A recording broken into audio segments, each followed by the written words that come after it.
Basic शिक्षा परिषद के 69,000 शिक्षकों की भर्ती प्रक्रिया में आज जो शेष 6,696 शिक्षकों की नियुक्ति का इस समारोह है। इस समारोह में मेरे साथ यहां पर उपस्थित मेरे वरिष्ठ सहयोगी उप मुख्यमंत्री डॉक्टर दिनेश शर्मा जी, बेसिक शिक्षा विभाग के मंत्री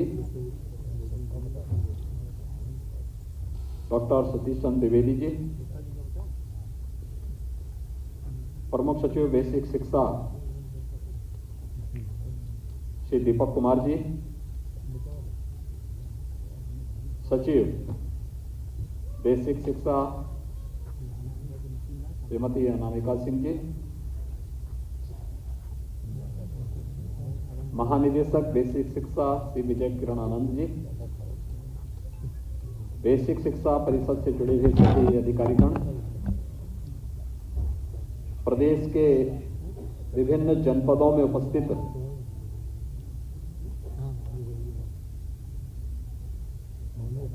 मेरे सहयोगी मंत्रीगण, माननीय सांसद और विधायकगण, और जिनके लिए आज का इस समारोह आयोजित किया गया है, नवनियुक्त सभी शिक्षक भाइयों बहनों, मैं सबसे पहले आप सबको एक पारदर्शी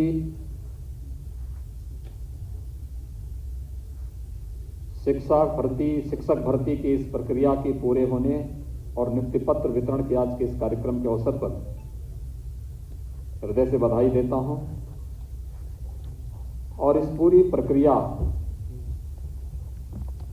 को पूरी पारदर्शी तरीके से संपन्न करने के लिए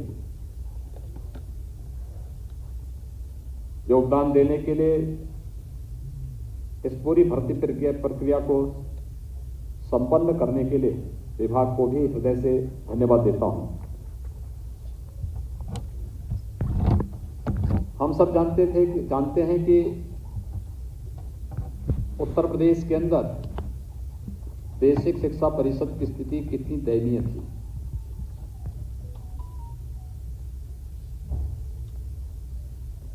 एक 1,35,000 से अधिक बेसिक शिक्षा परिषद के विद्यालय पूरे प्रदेश में थे, लेकिन उन विद्यालयों की स्थिति अत्यंत दयनीय थी। भवन जर्जर थे, भवन है तो शिक्षक नहीं है, शिक्षक हैं तो छात्र नहीं है, छात्र हैं तो वहां पर बुनियादी सुविधाएं नहीं है, और अगर छात्र हैं भी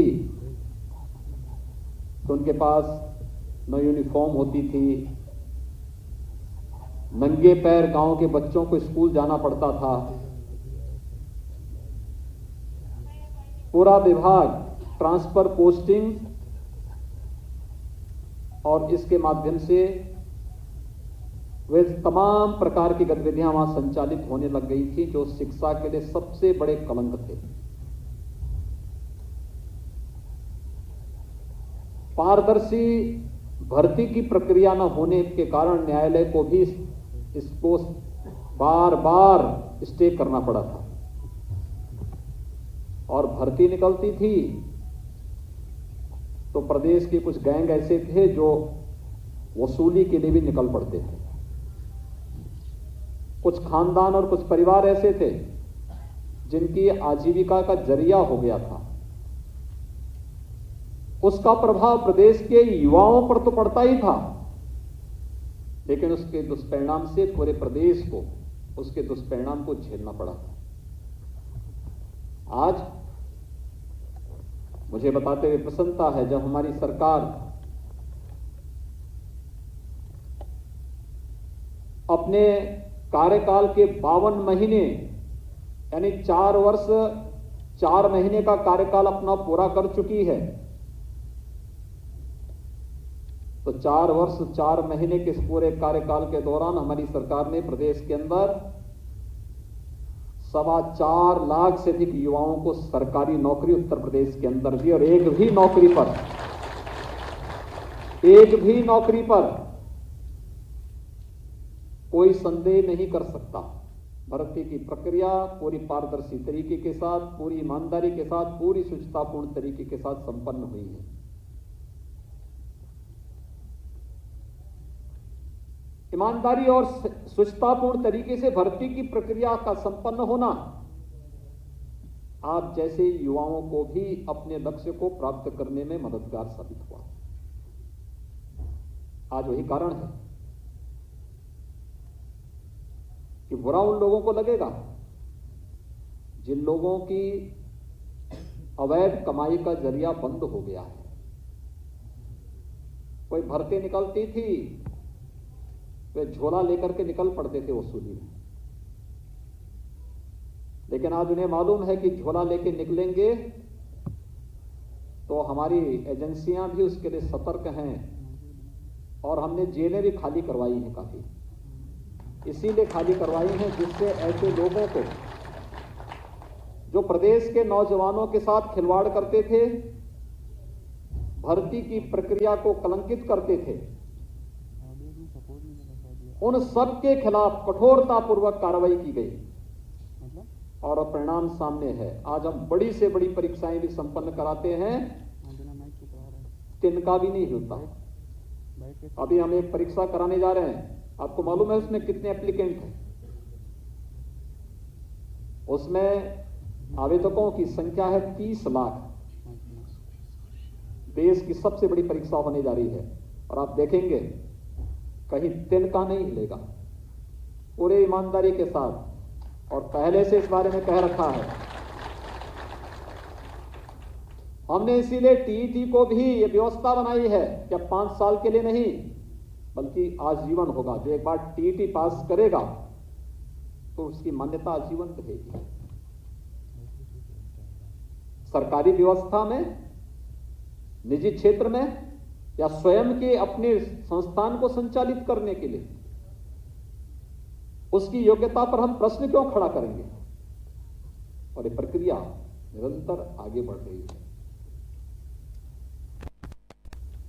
लेकिन जिनको ये पारदर्शी व्यवस्था अच्छी नहीं लग रही, वे लोग कुछ तो करेंगे, कुछ तो बोलेंगे, और उनका कुछ बोलने के बाद वे लोग फिर कहीं ना कहीं, क्योंकि चाहते ही नहीं कि कुछ अच्छा हो, ईमानदार प्रयास हो, व्यवस्था पारदर्शी बने, योग्यता के अनुसार लोगों को अवसर मिले, आरक्षण के नियमों का पालन हो, वह एक गैंग नहीं चाहता था। लेकिन जब सरकार ने इसको लागू किया तो उनको बुरा लगना स्वाभाविक है। ठीक कहा बेसिक शिक्षा मंत्री ने कि चोर की दाढ़ी में तिनका। वह हम लोगों ने तो एक ही बात कही कि जो युवाओं के भविष्य के साथ खिलवाड़ करेगा वो तय कर ले कि उनको खिलवाड़ करना है और खिलवाड़ करके अपनी प्रॉपर्टी को जब्त करवाना है, कि पारदर्शी ईमानदार प्रक्रिया को आगे बढ़ाने के लिए योगदान देना है। क्योंकि इस पर प्रदेश की पूरी व्यवस्था टिकी हुई है। याद करिए, बेसिक शिक्षा परिषद का हमारा वार्षिक बजट है 53,000 करोड़ रुपए से अधिक का। याद करिए, 53,000 करोड़ रुपए से अधिक राशि हम केवल बेसिक शिक्षा परिषद पे खर्च करते हैं। इतनी बड़ी धनराशि एक वर्ष में खर्च होती है,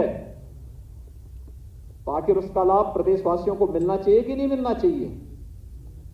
प्रदेश की 24 करोड़ जनता को उसका लाभ मिलना चाहिए कि नहीं मिलना चाहिए?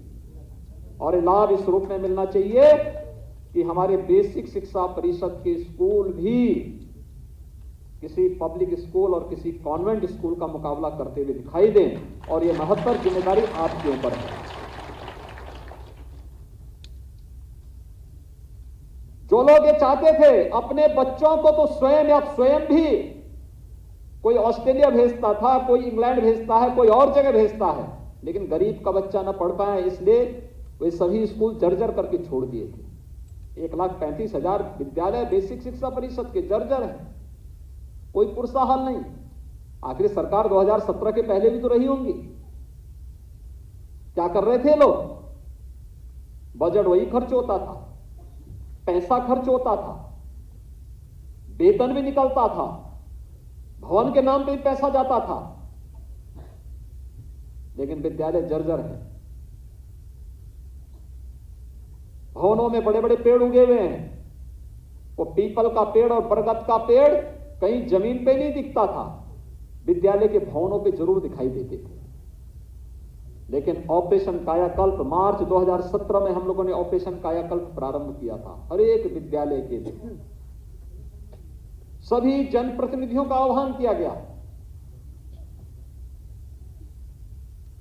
पुरातन छात्र परिषद का गठन करके सभी बेसिक शिक्षा परिषद से कहा गया कि भाई जितने छात्र हैं वह यूपी के हैं, अगर नौकरशाही में हैं, जनप्रतिनिधि हैं, व्यवसाय में हैं, सब बेसिक शिक्षा परिषद से जुड़े हुए हैं। मैं स्वयं बेसिक शिक्षा परिषद के स्कूल में पढ़ा हूं, तो कैसे हम कह सकते हैं कि कोई इसमें योगदान नहीं देगा? मैंने कहा हर व्यक्ति एक एक विद्यालय गोद ले। लोगों ने कहा गोद लेके क्या करेंगे? तब भी विपक्ष ने उंगली उठाई थी कि गोद लेके क्या करेंगे, क्या विद्यालय गोद ले जाते हैं क्या?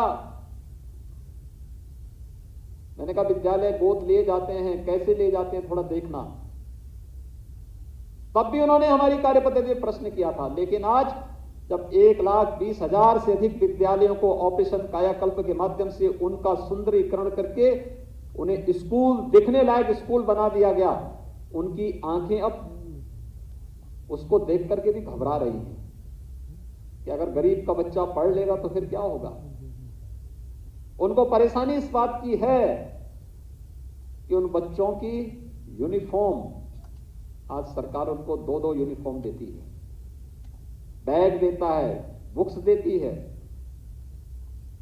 जूते मोजे उन बच्चों को उपलब्ध कराए जाते हैं। अब गरीब का बच्चा भी अच्छा जूता मोजा पहनेगा, स्कूल जाएगा, स्वेटर दिया जाएगा, जाड़ों में ठिठुरेगा नहीं। उन गरीबों को जाति के आधार पर, क्षेत्र के आधार पर, तमाम अन्यवाद के आधार पर बांटने वाले लोग, इन सब चीजों से ज्यादा उनको परेशानी है कि अगर ये सब लोग आगे बढ़ जाएंगे तो फिर इनकी पूरी राजनीति समाप्त हो जाएगी। ये वंशवाद और जातिवाद की राजनीति समाप्त हो गई तो फिर इन बेईमान और भ्रष्ट लोगों को कोई पूछेगा नहीं। और इसलिए उनकी परेशानी तो इस बात को लेकर के थी कि आखिर ये सब क्यों हो रहा है, और उसको लेकर के उनकी परेशानी हर व्यक्ति समझ सकता है। लेकिन सरकार ने भी संकल्प लिया था, हम करेंगे, आमूलचूल परिवर्तन करेंगे। आमूलचूल परिवर्तन करके दिखाया गया। अकेले बेसिक शिक्षा परिषद में आज की जो भर्ती की प्रक्रिया, 69,000 शिक्षकों की भर्ती की प्रक्रिया पूरी हो रही है, जिसमें 6,696 को नियुक्ति पत्र आज दिया जा रहा है। इससे पहले सभी लोगों को नियुक्ति पत्र दिया जा चुका है। सत्यापन के साथ उनके वेतन वितरण की कार्रवाई भी उसके साथ प्रारंभ हो जाएगी। और मैं चाहूंगा कि आप जितने भी लोग हैं, सभी लोग समयबद्ध ढंग से अपने सत्यापन की कार्रवाई को भी पूरा करें। मानव संपदा पोर्टल के माध्यम से ऑनलाइन पूरी प्रक्रिया को आगे बढ़ा दीजिए। बेसिक शिक्षा परिषद ने तकनीक का उपयोग करते हुए काफी इधर सुधार किया है। उस सुधार के साथ आप सब जुड़ जाएंगे तो मुझे लगता है बेसिक शिक्षा परिषद देश का सबसे बड़ा बेसिक शिक्षा का परिषद तो होगा ही, लेकिन सबसे अधिक छात्र संख्या की दृष्टि से भी सबसे बड़ा परिषद के रूप में यह आगे बढ़ सकता है। और इस पर आप सबको कार्य करने की आवश्यकता है। हम लोग जब 2017 में आए थे, तमाम समस्याएं थी, चुनौतियां भी थी, लेकिन इस सब के बावजूद हम लोगों ने परिवर्तन और विकास की प्रक्रिया को थमने नहीं दिया था, कतई नहीं थमने दिया था, और प्रक्रिया निरंतर चलती रही। उस प्रक्रिया को निरंतर आगे बढ़ाया जा रहा है।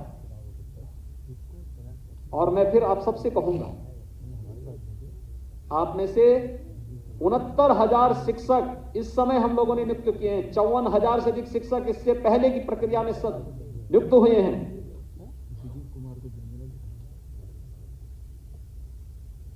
पिछले 15-16 महीनों का जो समय है पूरे देश और दुनिया के लिए अत्यंत संकटग्रस्त रहा है। बेसिक शिक्षा परिषद में या माध्यमिक शिक्षा परिषद में बच्चों को फिजिकली क्लासरूम में बुलाने में कठिनाई हो रही है। ऑनलाइन की प्रक्रिया के साथ जोड़ने का एक प्रयास तो हुआ, लेकिन उसमें भी अपनी समस्याएं हैं। हम सबको इन्हीं के बीच से कोई रास्ता निकालना होगा।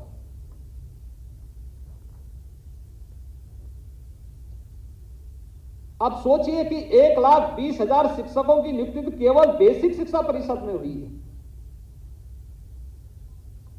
माध्यमिक शिक्षा परिषद की अलग है, उच्च शिक्षा की अलग है, तकनीकी शिक्षा की अलग है, मेडिकल शिक्षा की अलग है। अगर इन सभी शिक्षाओं के उसको हम एक साथ जोड़ लें तो अकेले शिक्षा विभाग में ही हम लोगों ने 1.5 लाख से अधिक शिक्षकों की तैनाती की है विगत 4.5 वर्ष के दौरान। 1.5 लाख से अधिक शिक्षकों की भर्ती केवल शिक्षा से जुड़े हुए विभागों में उत्तर प्रदेश के अंदर हुई है। और लगभग 4.5 लाख भर्ती की प्रक्रिया की दिशा में हम तेजी के साथ आगे बढ़ रहे हैं। यही नहीं, प्रदेश के अंदर सुरक्षा का एक बेहतर वातावरण भी दिया गया। शिक्षा हमारे लिए मूल था, महत्वपूर्ण था। शिक्षा के बगैर हम किसी प्रकार की परिवर्तन की उम्मीद नहीं कर सकते। लोगों के जीवन में उनकी आशा और उनके अपेक्षाओं को पूरा करने की कोई उम्मीद नहीं की जा सकती। लेकिन इस सब के बावजूद प्रदेश के अंदर कानून का राज हो। कानून के राज से बहुत सारे लोग घबराते हैं, क्योंकि कानून के राज में होती है तो अवैध संपत्ति अर्जित करने वाले, प्रदेश के अंदर सत्ता के शागिर्द बन करके गरीबों की, व्यापारियों की प्रॉपर्टी को कब्जा करने वाले, सरकारी धन को जबरन आहरित करने वाले, इन सब लोगों की प्रॉपर्टी भी जब्त हो रही है। लोग घबरा रहे हैं, क्योंकि पहले तो बोलते ही थे हम लोग, लेकिन जब हमने कार्रवाई प्रारंभ की 1500 करोड़ रुपए से अधिक की ऐसी संपत्ति हमने जब्त की है, तो फिर परेशानी होने लग गई उन लोगों को जिनके गैंग संचालित होते थे। परेशान हो गए लोग। ये कानून का राज प्रदेश में निवेश को आगे बढ़ाने में मदद किया है। प्रदेश लगभग 4 लाख करोड़ रुपए से अधिक का निवेश इस दौरान प्रदेश के अंदर होता है। ये केवल निवेश नहीं, ये प्रदेश के अंदर रोजगार के सृजन का भी एक माध्यम बना है। 1,61,00,000 से अधिक नौजवानों को केवल इस क्षेत्र में निवेश के माध्यम से हम लोगों ने रोजगार उपलब्ध करवाया है। और प्रदेश तो पहले से बहुत समृद्ध रहा है इस दृष्टि की सूक्ष्म लघु मध्यम उद्यम क्षेत्र में उत्तर प्रदेश की अपनी उपलब्धियां हैं। उत्तर प्रदेश के हमारे पूर्वज बहुत दूरदर्शी थे और उनकी दूरदर्शिता का परिणाम क्या था कि एमएसएमई सेक्टर में प्रदेश के अंदर जो क्लस्टर बने हुए थे अलग अलग जनपदों में, जिसे हम लोगों ने एक जनपद एक उत्पाद के माध्यम से आगे बढ़ाने का कार्य किया। तो एक जनपद एक उत्पाद की इस कार्रवाई को आगे बढ़ाते हुए जब प्रदेश सरकार ने इस प्रक्रिया को तेजी के साथ आगे बढ़ाया तो उसका परिणाम क्या रहा? प्रदेश तेजी के साथ आगे बढ़ा और उसमें हम लोगों ने स्वरोजगार की संभावनाओं को भी आगे बढ़ाया। 60 लाख से अधिक युवाओं को, हस्तशिल्पियों को, कारीगरों को इसके साथ जुड़ने का अवसर प्राप्त हुआ। सबसे बड़ी आबादी का राज्य, लेकिन जब देश के अंदर सर्वे होता है तो सबसे कम बेरोजगारी वाला राज्य भी उत्तर प्रदेश है। इच्छा शक्ति होनी चाहिए कार्य करने की। आदरणीय प्रधानमंत्री जी बार बार इन्हीं सब बातों को लेकर के जब देश का मार्गदर्शन करते हैं। यही उत्तर प्रदेश है 2017 के पहले हर एक क्षेत्र में पीछे होता था, सब में, हर एक में मामले में पीछे होता था। आबादी में सबसे अधिक, लेकिन केंद्र सरकार की योजनाओं को लेकर के या किसी भी अन्य प्रोग्राम में उत्तर प्रदेश सबसे पीछे होता था। लेकिन भाइयों बहनों, अब पिछले 4-4.25 वर्ष के अंदर जो कार्य हुए हैं, उत्तर प्रदेश देश के अंदर हर योजना में आज नंबर 1 या नंबर 2 की लड़ाई लड़ता है, आगे बढ़कर के दिखाई देता है। कोरोना प्रबंधन आपके सामने है। कार्य करने की इच्छा शक्ति होनी चाहिए। और मैं आप सबसे ही अपील करूंगा, ये जो 69,000 शिक्षक भर्ती की प्रक्रिया पूरी आज हमारी संपन्न हो रही है, और इससे पहले 54,000 की बेसिक शिक्षा परिषद की भर्ती की प्रक्रिया संपन्न हुई है। आप सबके बेसिक शिक्षा परिषद के स्कूलों में जाने के बाद हमारे पास छात्र शिक्षक का जो अनुपात है, इसको और बेहतर करने में मदद मिलेगी। आप में से बहुत सारे शिक्षकों को आकांक्षात्मक जनपदों में जाने का अवसर प्राप्त होगा। याद रखना, शुरुआती समय में सिफारिशें मत करवाइएगा, और सर्विस काल में सिफारिश करा करके आप पहले ही चरण में अपने होनहार भविष्य को आगे बढ़ाने के लिए स्वयं बाधक मत बनना, क्योंकि आपका एक एक क्षण, एक एक वर्ष आपके लिए नए अनुभव देखने का एक अवसर प्राप्त होगा। जीवन में महानता अर्जित करने के लिए आवश्यक नहीं कि व्यक्ति कोई बड़ा उसमें जाए, ओहदे पे जाए तो ही महानता प्राप्त कर पाएगा। याद रखना, महानता प्राप्त करने के लिए व्यक्ति जब उन लोगों के पास जाएगा जो वास्तव में नीडी है, और वहां पर कार्य करेगा, तो वहां पर आपके द्वारा किए जाने वाले प्रयास की वैल्यू होगी।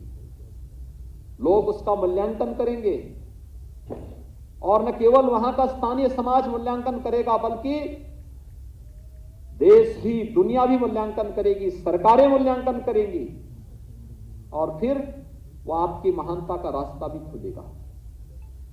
8 आकांक्षात्मक जनपदों में पिछले 3 वर्ष के दौरान विभिन्न पैरामीटर में उत्तर प्रदेश ने अच्छे लक्ष्य हासिल किए। उसमें शिक्षा भी एक है, और शिक्षा के क्षेत्र में क्या क्या कार्य होने हैं, एक शिक्षक से बेहतर कोई नहीं जानता। एक शिक्षक के लिए प्रतिदिन जानने का भी अवसर होता है, और जानकारी को दूसरे तक पहुंचाने का भी अवसर होता है। हमें से हर व्यक्ति एक छात्र भी है, और यह सौभाग्य केवल आपको प्राप्त हुआ है कि आप छात्र के साथ साथ एक शिक्षक के रूप में भी मान्यता प्राप्त कर रहे हैं, जो समाज को कुछ दे सकता है। इसलिए देने की यह सामर्थ्य ईश्वर ने आपको दी है, तो कम से कम उसका बेहतर उपयोग आप जरूर करिए। और उस दृष्टि से आप एक बहुत महत्वपूर्ण कार्य के साथ आगे बढ़ रहे हैं, और वह भी बेसिक शिक्षा परिषद में। ये न्यू है, समाज की न्यू जितनी मजबूत आप कर पाएंगे, जितनी मजबूत आप कर पाएंगे, राष्ट्र एक समृद्धशाली बने, सशक्त बने, उस पर बनने वाला भवन उतना ही समर्थ और शक्तिशाली होगा। और यह महत्तर जिम्मेदारी आप सबको निभानी है। उस जिम्मेदारी के लिए आपका आह्वान करते हुए आपसे मैं एक ही अपील करूंगा कि अगर एक ईमानदारी पूर्ण तरीके से पारदर्शी और सुचितापूर्ण भर्ती की प्रक्रिया का पार्ट बने हैं, किसी को भी सिफारिश नहीं करानी पड़ी होगी, किसी से नहीं, सिफारिश की कोई आवश्यकता ही नहीं। रिजर्वेशन के नियमों का पूरा पालन किया गया, हर एक स्तर पर इसका पालन करने का कार्य हुआ, और योग्यता के अनुसार हर एक व्यक्ति को यह व्यवस्था के साथ जोड़ा जा रहा है। जब सरकार इतनी पारदर्शी व्यवस्था आपको दे रही है, तो सरकार आपसे उम्मीद भी करती है कि जितनी ईमानदारी सरकार ने आपके प्रति दिखाई है उतनी ईमानदारी आप इस समाज के प्रति जरूर दिखाइए, क्योंकि समाज का ऋण हमारे ऊपर है, हम सब के ऊपर हैं। हम जितने भी लोग शासन की व्यवस्था के साथ जुड़े हैं, प्रशासनिक व्यवस्था के साथ जुड़े हुए हैं, अपने समाज के इस ऋण से उऋण होने के लिए हमारे पास एक ही माध्यम है, और निष्प्रयास पूरा परिश्रम करना और प्रत्येक नागरिक के जीवन में खुशहाली लाने का भरपूर प्रयास करना। ये प्रयास अगर हम करते हैं तो उसके परिणाम भी आएंगे। 4.25 वर्ष के अंदर जो परिणाम आए हैं ये उसी की देन है। और आप सभी 6,696 शिक्षक आज इससे पहले की भर्ती की प्रक्रिया में 62,000 से अधिक शिक्षकों की भर्ती की प्रक्रिया जो इससे पहले संपन्न हुई है, उनके उससे पहले 54,000 से अधिक शिक्षकों की भर्ती जो हुई है, ये सभी लोग मिलकर के प्रयास करेंगे। बेसिक शिक्षा परिषद अच्छी दिशा में कार्य करेगा। आज आप देखेंगे ऑपरेशन कायाकल्प से हर एक विद्यालय में रंगाई पकाई उसकी अच्छी हुई है, उनकी फर्श बन गई है, बाउंड्री वॉल बन चुकी है, खेल का मैदान वहां बनाया जा रहा है, कुछ विद्यालयों में ओपन जिम भी बनाए गए हैं, बालक और बालिकाओं के लिए अलग अलग टॉयलेट बनाए जा चुके हैं, पेयजल की व्यवस्था लगभग 85 से 90% विद्यालयों में पाइप पेयजल स्कीम लागू की जा चुकी है।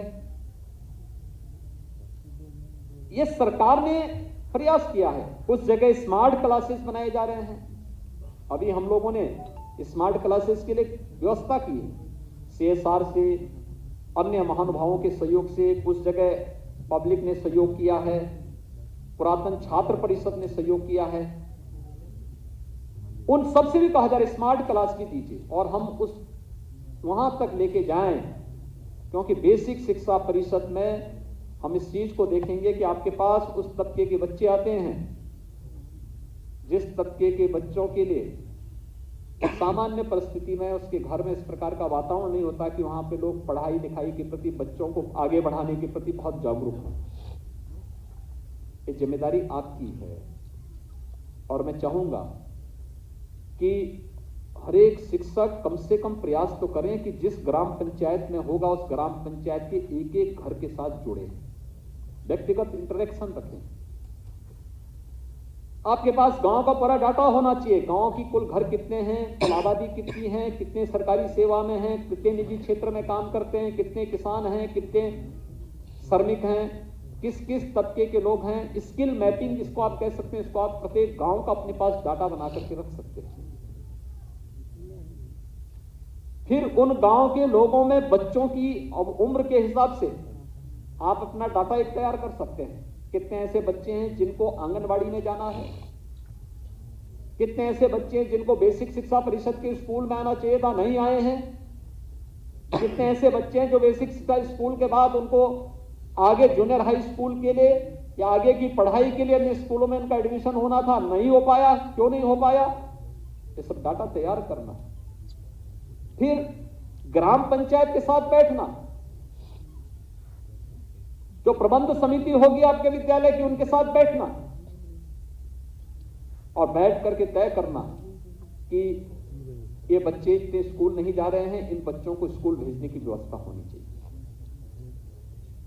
किसी परिवार के पास ये व्यवस्था नहीं तो गांव के किसी व्यक्ति को तैयार करना कि भाई जैसे इस विद्यालय की कायाकल्प की गई है गोद लेकर के, वैसे इस बच्चे को गोद लेकर के इस बच्चे को स्कूल भेजो, इसकी कॉपी किताब की व्यवस्था, इसकी फीस की व्यवस्था, इसको अच्छी पढ़ाई की व्यवस्था हो सके। और जिन्हें बेसिक शिक्षा परिषद की स्कूल में आना है उन सब बच्चों का डाटा अलग से तैयार करें। स्कूल चलो अभियान के अंतर्गत उन सभी बच्चों का बेसिक शिक्षा परिषद के स्कूल में उनकी नामांकन करवाना, स्कूल में उनको समय पे यूनिफॉर्म मिल सके, बैग बुक्स मिल सके, जूते मोजे स्वेटर, ये सारी सुविधाएं उन्हें मिल सके, इसकी चिंता करना। और फिर अक्षर ज्ञान उन सबको कराना। कोरोना महामारी के दौरान जो चुनौती हमारे सामने है, हम बच्चों को स्कूल नहीं बुला पा रहे हैं क्योंकि थर्ड वेव की आशंका को ध्यान में रखते हुए लोग भयभीत हैं। लगातार इसके प्रति आशंकाएं व्यक्त की जा रही है। हमें सतर्क रहना होगा और सतर्क रहते हुए हमें इस बात को ध्यान में रखना होगा, क्या हम कोई दूसरी कोई व्यवस्था कर सकते हैं, कोई वैकल्पिक व्यवस्था इसमें दे सकते हैं। वैकल्पिक व्यवस्था क्या हो सकती है? क्या आप कोई इस प्रकार का मैकेनिज्म तैयार कर सकते हैं कि गांव में ही छोटे छोटे समूह में बच्चों को जाकर के कुछ पठन पाठन का कार्यक्रम वहां पे आगे बढ़ा सके, 5, 7, 10 बच्चों को बिठा करके? क्या कोई अन्य व्यवस्था हो सकती है कि कुछ बच्चे स्कूल में आए, बाकी बच्चों को घर में या अलग अलग जगहों पर छोटे छोटे समूह के साथ बिठा करके उनको हम पढ़ाने की कोई एक व्यवस्था, कोई एक सिस्टम कहीं पे क्रिएट कर सके? मैं बेसिक शिक्षा परिषद से कहूंगा इस पर थोड़ा ध्यान देने की आवश्यकता है, क्योंकि कोरोना कब तक है कुछ नहीं कहा जा सकता। लेकिन इसमें हमें बच्चों के जीवन को भी बचाना है, हर एक नागरिक को भी सुरक्षित रखना है, लेकिन साथ साथ जो हमारी शिक्षा की प्रक्रिया है इस प्रक्रिया को भी बाधित नहीं होने देना है। अन्यथा आने वाली पीढ़ी हमें कभी माफ नहीं करेगी कि हम वेतन लेते रहे और बदले में हमने समाज को कुछ दिया नहीं। हम सुविधाएं लेते रहे, क्योंकि सुविधा न मेरे घर का है न किसी और के घर का है। ये जनता के द्वारा जो टैक्स हमें प्राप्त होता है उससे ये सुविधा हम लोग समाज को बांट पाते हैं। और इसलिए समाज के इस ऋण से उऋण होने के लिए आवश्यक है कि हम समाज को बदले में अपनी मेहनत से, अपने परिश्रम से, इनोवेशन से कुछ नया दे सकें, कुछ अच्छा करके दे सकें। उसके लिए कुछ वैकल्पिक व्यवस्था भी दे। अगर महामारी है उसका भी विकल्प निकलेगा, उसमें भी रास्ता निकाला गया। ऑनलाइन शिक्षा की पद्धति को कुछ जगहों पर अच्छे ढंग से लागू भी किया गया, लेकिन बेसिक शिक्षा परिषद के सामने समस्या क्या है? बहुत सारे बच्चे ऐसे हैं जिनके पास स्मार्टफोन नहीं, जिनके पास टैबलेट नहीं, जिनके पास इस प्रकार की सुविधा नहीं।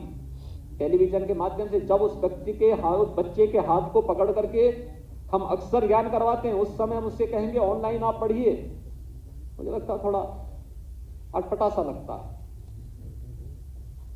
जब अक्सर ज्ञान उसको करवाना हो वो चैलेंज और ज्यादा बढ़ जाता है।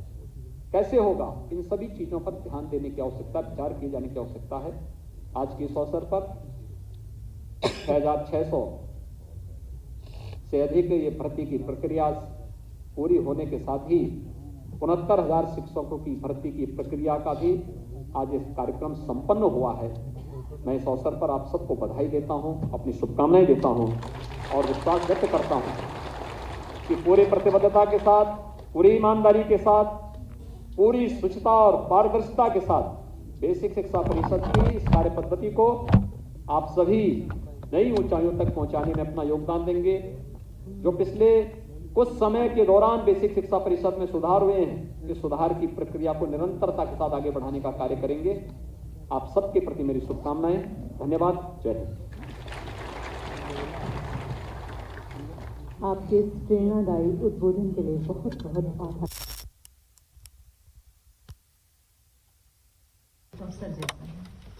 समारोह की अंतिम कड़ी में मैं सचिव बेसिक शिक्षा सुश्री अनामिका सिंह जी से अनुरोध करूंगी धन्यवाद ज्ञापन के लिए।